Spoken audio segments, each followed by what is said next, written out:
for wives to not see what I'm doing for them, but very much to see what I'm doing for somebody else. There's this comparison thing, and it's just the death. Other than some muffled screams and the quiet rustle of tissues being opened, the church was quiet. The atmosphere was somber, full of sorrow for the untimely death of Garrison Brown. He was too young.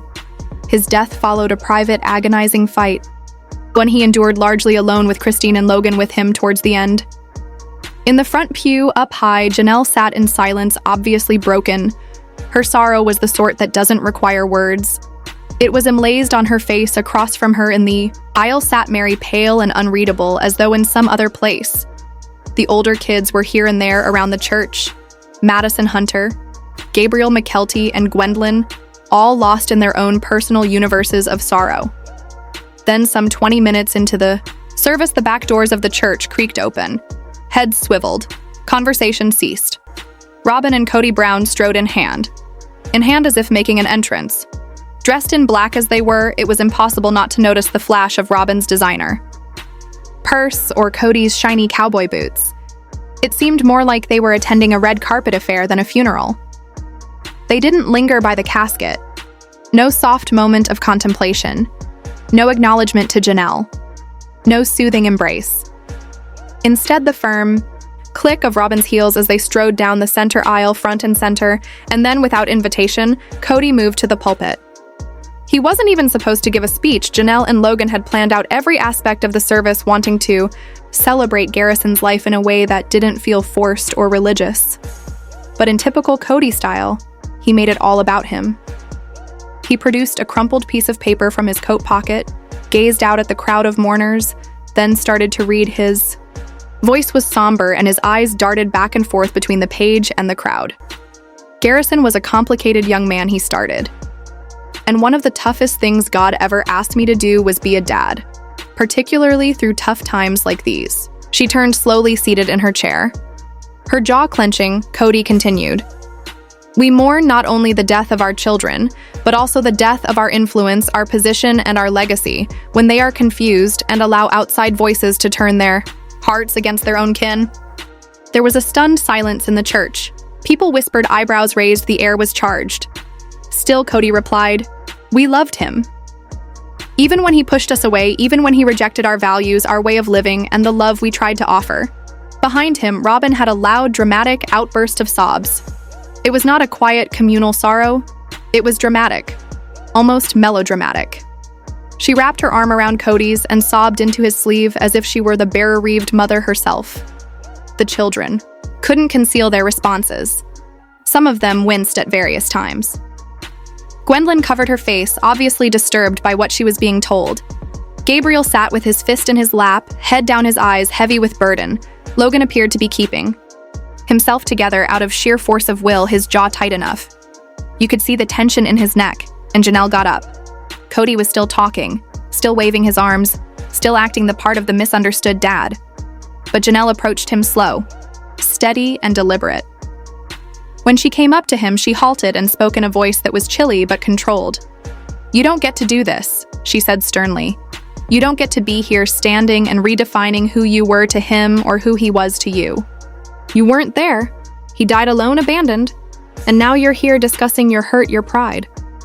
Her voice didn't increase in volume. She didn't shout. The room was so quiet. The air seemed to have chilled. You didn't know his pain, she went on. I did.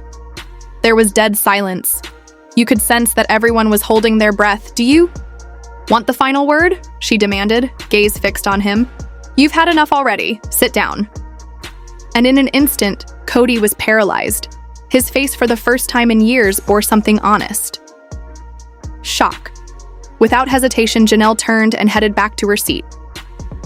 A moment later, the pastor also stepped quietly from behind and kind of pushed Kody away from the podium, but the crying didn't end there.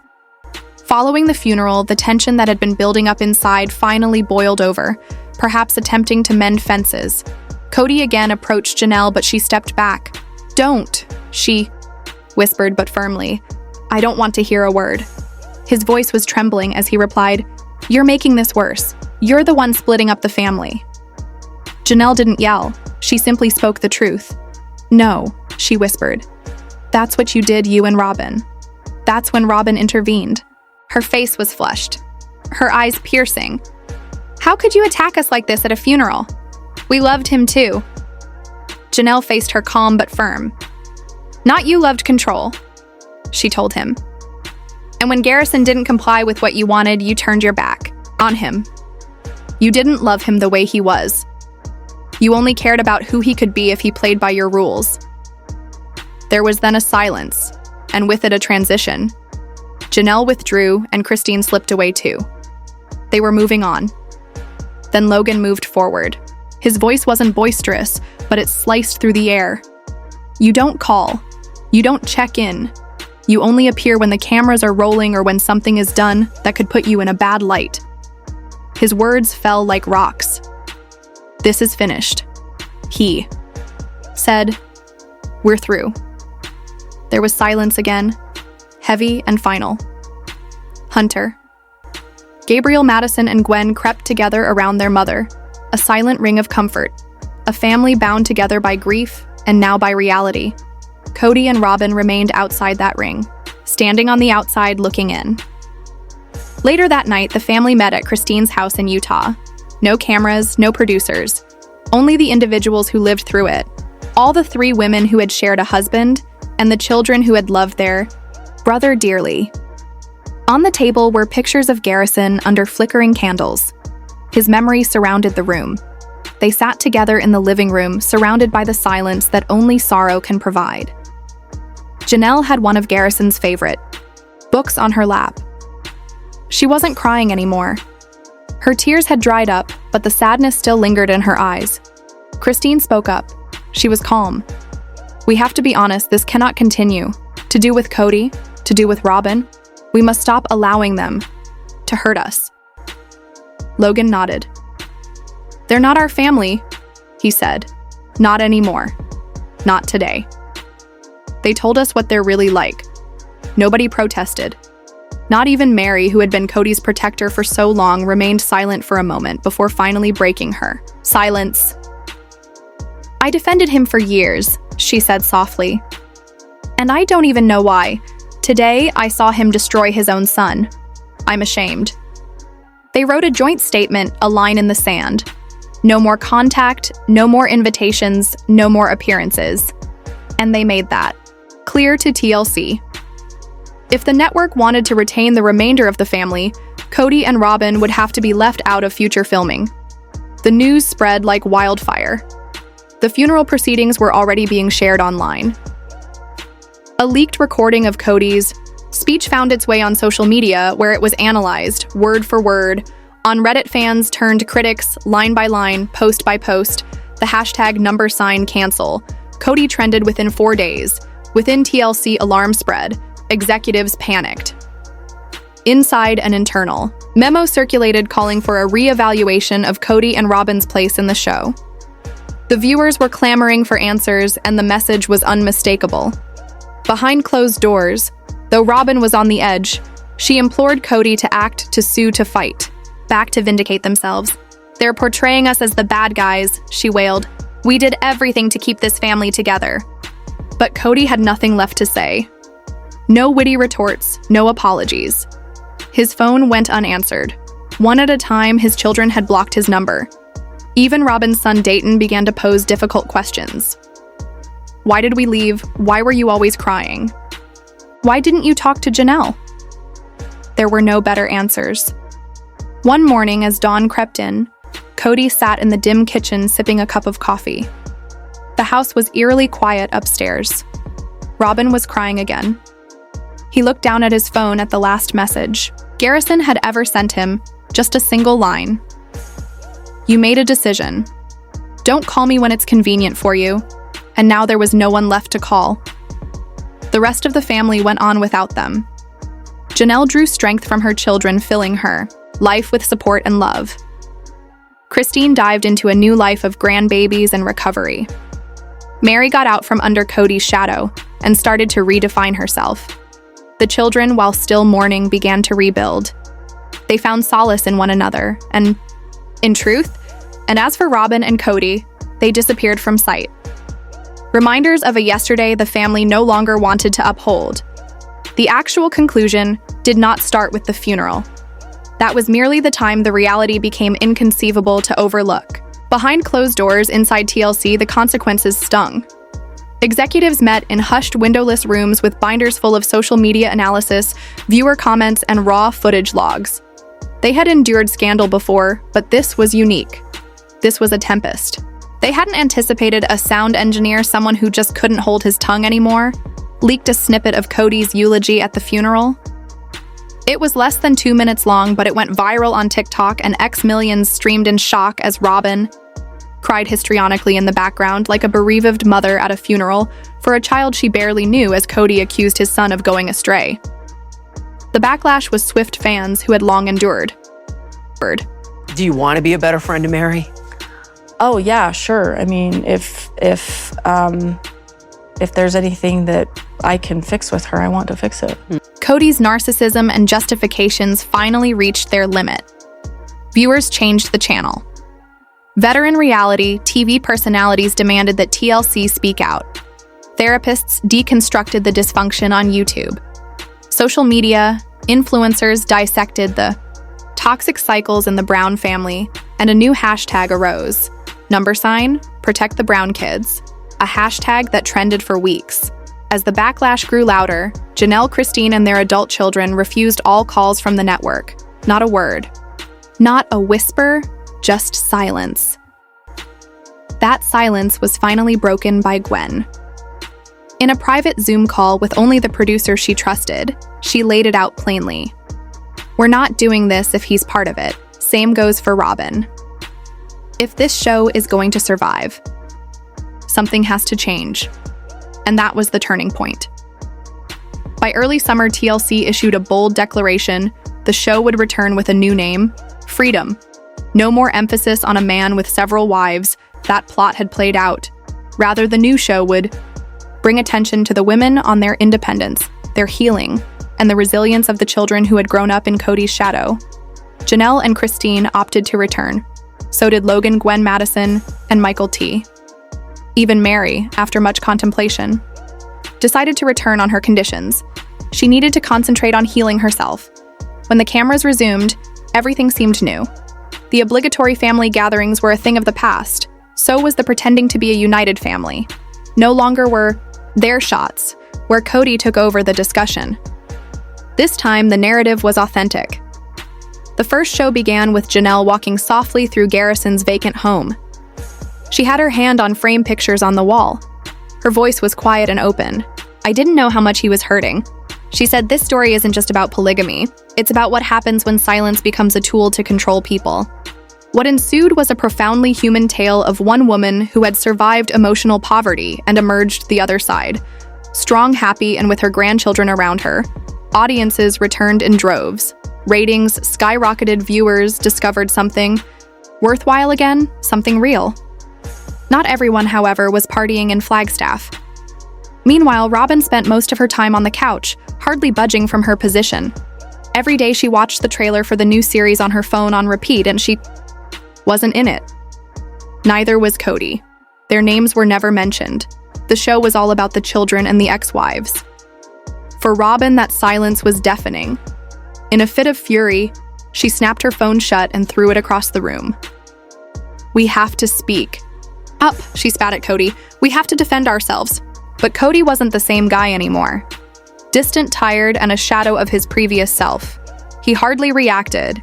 He no longer leapt online to defend his decisions or lash out against the backlash. He spent most days in the den, unbathed, unmoving, unenthusiastic. So Robyn took matters into her own hands. She proposed a redemption interview, an hour-long podcasting guest spot, a feature show, an opportunity to share her truth. She was certain that the world simply didn't get her, and if only she could clarify everything, they'd get it. Then the host concurred. It was, in fact, one of the most notorious reality television scandals. Robyn showed up for the interview, wearing all white, stiffly seated under harsh lights. Her voice was gentle, almost delicate as she started. "They made me out to be the bad guy," she said, eyes shining, "but I only ever loved Kody. I only ever loved our children." And then the sentence that changed everything. They were jealous. Robyn whispered. One of the hosts blinked. Jealous. They repeated. You mean Janelle and Christine? Robyn nodded solemnly.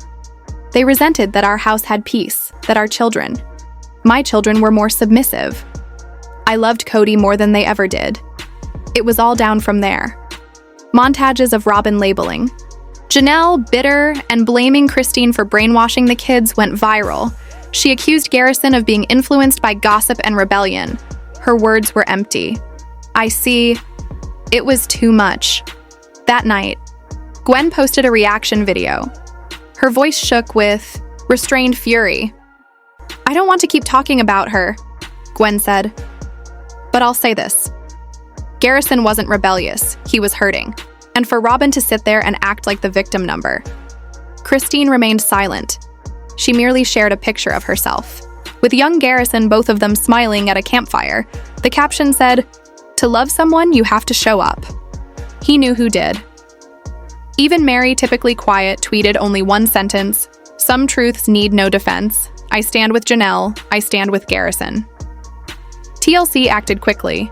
An internal memo was leaked mere days later. Breaking free is not associated with Robyn Brown. There are no future projects in the works. It was official. Robyn had been omitted. In the meantime, the new show is booming. Janelle was a popular speaker at women's empowerment conferences. Christine's memoir, The Third Wife Surviving. The Silence appeared on bestseller lists in a week. Gwen and Logan co-created a podcast called The Truth is a Sister and discussed spiritual trauma, authoritarian family systems, and taking back one's voice. And Robyn, nobody invited her back. No more interviews. No more invites. Her attempt to take back the narrative had crashed. The sympathy of the people was lost. Kody likewise faded into a silent vanishing act. He stopped showing up in public. No more tirades, no more claims, only silence and echo, chamber of remorse. But the others, those who were silenced, spoken over, dismissed, they stood up, they grabbed the mic, they spoke the truth, and the world did not just hear it, leaned in. But Kody Brown has ever had one rule: avoid the law at all costs. Even during the early days of Sister Wives, when rumors of polygamy prosecutions were circulating, Kody was not interested in taking the risk. Viewers can recall the way he suddenly loaded up the family and decamped from Utah under the cover of night in case he got arrested for his plural marriage living. Then years afterward, in December, Kody's name hit the headlines again. Not for spiritual guidance, but for a close call with jail. We're gonna do one-on-ones there. So are you excited about this? No, not at all. I'd rather have a root canal. Really? A shocking video appeared on the internet. A rough-cut video of Robyn Brown talking about Kody's recent run-in with the police. She sounded strangely relaxed, but the situation was dire. Kody had come close to being arrested. Though little was initially known about it, Robyn talked frankly. We relocated in order to be safe. We simply wanted to be a family without being criminalized. At that time, the fear was genuine. She was talking about 2010, when the family relocated to escape what they thought would be legal persecution for being polygamous. The state of Utah threatened prosecution just because we were living as a plural family. Robyn recalled describing how judgmental stores from neighbors and snickers from friends made her feel isolated. But as of 2016, Fox 13 reported no charges were ever brought. The Lehigh Police Department had never actually investigated Kody Brown, and Utah's own Attorney General's office had long assured that merely living in a plural configuration wasn't in and of itself sufficient to initiate a criminal case. So was it paranoia, or simply self-preservation? When Robyn recounted these recollections, fans pointed out that her tone crossed from victimhood into dramatization. Some thought that Kody's fear of going to jail never actually cohered into any actual threat of legal trouble. Others said that it was just another instance of Kody playing martyr man for the cameras, because let's face it, most fans think Kody wouldn't have made it a week in. Prison year after year. Sister Wives became so much more than its initial concept of watching one man live with 4 wives. With the passage of time, what had initially been a family test of love and religion became a public disintegration of control. dominance, and broken vows. Christine broke away first. Stunning everyone with her brazen declaration of independence, Janelle did likewise in quiet but firm style. Meri, after all those years of psychological limbo, exited as well. All these women had come to the point where silence no longer worked for them. In the meantime, Kody and Robyn, formerly the golden couple of the plural arrangement, fell back into a traditional monogamy union. The irony was not lost on viewers. By season 19, things had changed. It was no longer about the weddings anymore. It was about the kids, many of whom were grown up by then, bearing the scars and lessons of having been raised in such an unusual and oftentimes broken home. One of the most redemptive moments was at Christine's wedding to David Woolley in October 2023. It was a bright, festive affair in Moab, Utah, a happy counterpoint to the years of stress and domination. Guests in attendance included nearly all of the Brown kids and Christine's staunch supporters. Not there. Kody and Robyn. A hushed but unmistakable message. The future had passed them by. Interestingly enough, Kody and David had crossed paths a couple of times at family gatherings, and in a shocking instance during Sister Wives Tell All Part 2, Kody ended up confessing something fans didn't anticipate. "I like David," he stated, the awkward smile twisting at the edges of his mouth. He's ridiculously handsome." It was one of those instances where Kody's ego and clumsy candor clashed. But even amidst that discomfort, there was a glimmer of truth. Kody was no longer the star. His ex-wives had found peace, purpose, and even love beyond him, and he was still struggling to find himself without them. Real estate, it was the perfect fit. Christine and Janelle had both suffered through years of uncertainty, moving from home to home, working through murky finances, fighting for independence in a system designed to keep them beholden.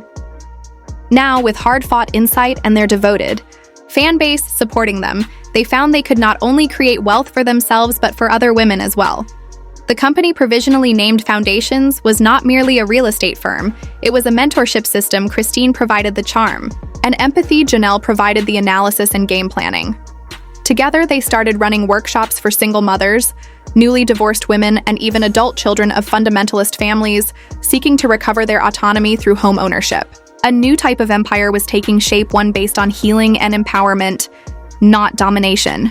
At the same time, Kody kept his gradual drift to the periphery. The guy's trip with David never happened. It was a bizarre aside to an already unusual legacy, a passing fantasy that even he said wouldn't have worked for Christine.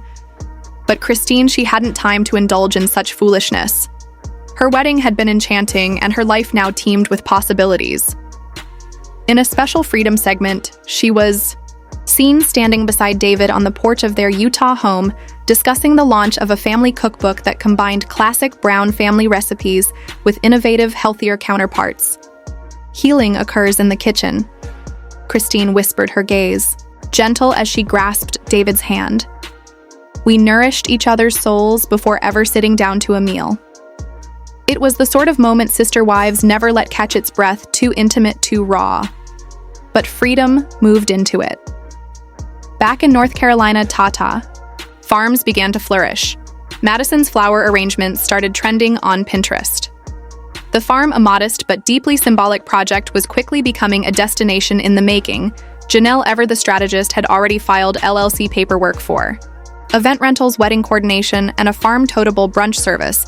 Meri had shipped down several crates of her signature handmade wreaths and centerpieces.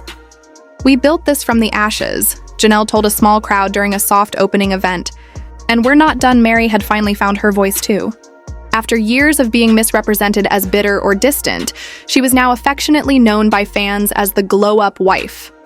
Her solo trip to England sparked a travel blog, and her Instagram was filled with smiling selfies, antique shops, and messages about resilience. She even started having women's retreats at her Utah B&B.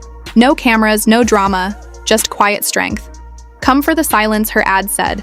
"Stay for the fire pit conversations." And the fans arrived in droves. Even Gwen and Logan sometimes participated in the workshops, bringing Gen Z and millennial views on healing from toxic spirituality and regaining identity. As for Robyn, her reputation never recovered.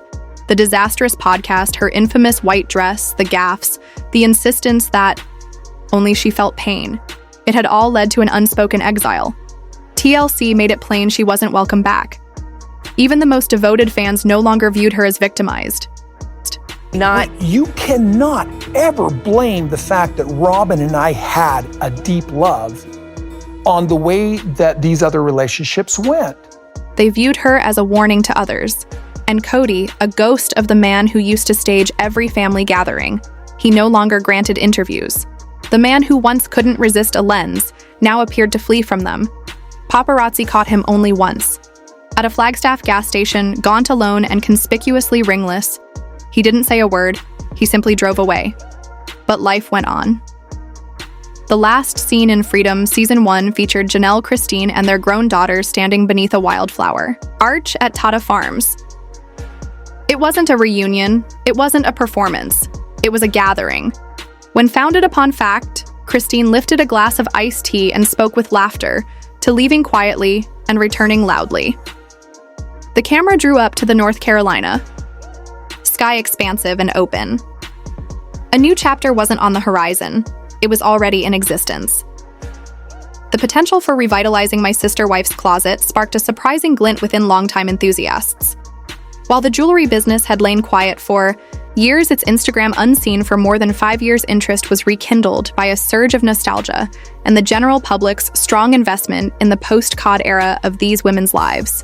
Christine mentioned it during a TikTok live. What if we didn't open it again, but overhauled it? She exclaimed, her eyes shining. Not jewelry, healing kits, affirmation cards, crystals, journals, perhaps even a series of herbal teas. Janelle agreed, proposing the brand name could become a holistic lifestyle brand. My Sister Wife's Closet 2025 would no longer be about polygamy. It would be about empowerment for women seeking their voice. She elaborated whether they're in a marriage out of one or rediscovering themselves, Gwen being the digital native that she has volunteered to handle the social media relaunch. Logan, being the organizational development student, he has now began outlining a business plan. Even Aurora, one of Robyn's daughters who had quietly established an independent life outside of the show's drama, presented graphic design assistance. It was sudden but redemptive. In subtle, meaningful ways, the next generation was proving that the Brown name did not have to bring shame and secrecy. It could change, and Meri could too. After years of sorrow and the notorious catfish debacle, Meri tried dating once more. Not on TV, however, she was using exclusive matchmaking clubs and online support forums for women breaking free from long-term spiritual relationships, while Kody had teased about securing her a spouse on a spoof show. Meri was polite in factoring out, "I don't require Kody playing Cupid," she smiled during a Q&A. "But I like the energy." However, fans held on to the spin-off idea. TLC producers allegedly pitched an idea, Meri's Way starting over at 50, traveling dating show therapeutic journaling retreat. Audiences adored the prospect of seeing Meri map out her next stage on her own terms. She'd go off to small towns, learn new pursuits, get to know people through coffee or volunteer activities, not as a spectacle, but as an act of quiet bravery. The show would not be about drama. It would be about discovery. In the meantime, Kody's absence was still notable. While the women soared emotionally, professionally, and publicly, he had effectively disappeared. The formerly charismatic patriarch of a reality TV dynasty was now a name invoked largely in past tense. The family did not forget him. They simply no longer revolved around him. In interviews, Christine would aver Kody as part of our story, but he's not the whole story. Janelle echoed, "We've got too much life left to live to keep waiting for closure from someone who won't give it." And that became the new ethos of the post-Sister Wives universe forward motion. Christine and Janelle's real estate business quietly flourished under the banner Solstice Really Group Rebirth After Darkness. They became expert at assisting women to obtain their first homes, particularly those who had escaped controlling or high-demand religious backgrounds. The business was profitable and very personal. At Tata Farms, weddings were starting to book up 6 months ahead of time. Meri welcomed her first sold-out retreat, and Logan and Gwen's podcast, The Truth is a Sister, was in syndication on the big platforms. And in possibly the biggest surprise of all, TLC announced that the franchise wasn't canceled. It was transformed. A new series, The Reclaimed Wives, was in production. Not a reboot, a reckoning, a celebration. Gone were the days of waiting for Kody to get on board. Gone were the nights of tears in confessional rooms pleading to be picked. This was about picking themselves no longer. Would Christine, Janelle, and Meri build their companies, forge relationships with their adult children, and explore love, freedom, and occasionally isolation? But not as a result of necessity. They were no longer survivors of a failed system. They were builders of a better one. And for millions watching, they weren't just reality stars. They were mirrors, beacons, proof that it's never too late to leave, rebuild, and rise again. The symbolism in Kody and Robyn's house, bow and arrow barn colors, cowboy, pictures isn't just decor, it's a symbol of the narrative they feel. They are still living a narrative of survival, of defending their way of life, of holding on to a lifestyle that, if only in their minds, still holds worth, even if it's disintegrating in the public eye. But whereas the Old West was all about taming the frontier, the new Brown frontier is all about navigating freedom. It's not survival through control any longer. It's transformation through release. The irony, whereas Kody and Robyn are surrounded by tokens of fight, toughness, and loneliness, the other women, Meri, Janelle, and Christine, are embracing connection, growth, and cooperation. They're not standing watch at the past. They're constructing something for the future, and fans are observing each step along the way with bated breath. Whether it's the revival of My Sister Wife's Close the Net real estate aspirations, or the intensely personal getaways, each limb of this formerly entwined family tree is now reaching out into its own path with vigor, grace, and yes, a little Western rebellion of their own. The Browns might never be whole again, but perhaps that was never the plan. Perhaps the real legacy of Sister Wives isn't about maintaining a polygamous family. Perhaps it's seeing what happens when people finally allow themselves to drift apart and thrive. After more than a decade on television, the show is now more than a glimpse into plural marriage. It's a picture of human reinvention, brokenness, strength, and above all, hope. So whether Kody and Robyn hold on to cowboy metaphors and lonelier aspirations, or the rest of the family creates new trails, there's one thing that resounds truer than ever. This isn't the end of the Browns. It's just the beginning of a new chapter. If you followed this journey from the start, or even if you're just joining us now, make sure to subscribe and tap the notification bell to stay updated on everything, from personal milestones to possible new spin-offs, business, ventures, and behind-the-scenes family moments.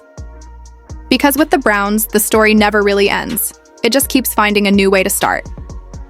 Let us know in the comments. Which Brown family member are you most hoping will win? Would you watch a Find My Wife a Husband dating show? And what do you really think that bow and arrow on Kody's wall signifies? Until next time, stay curious, stay kind, and continue questioning the stories we assume.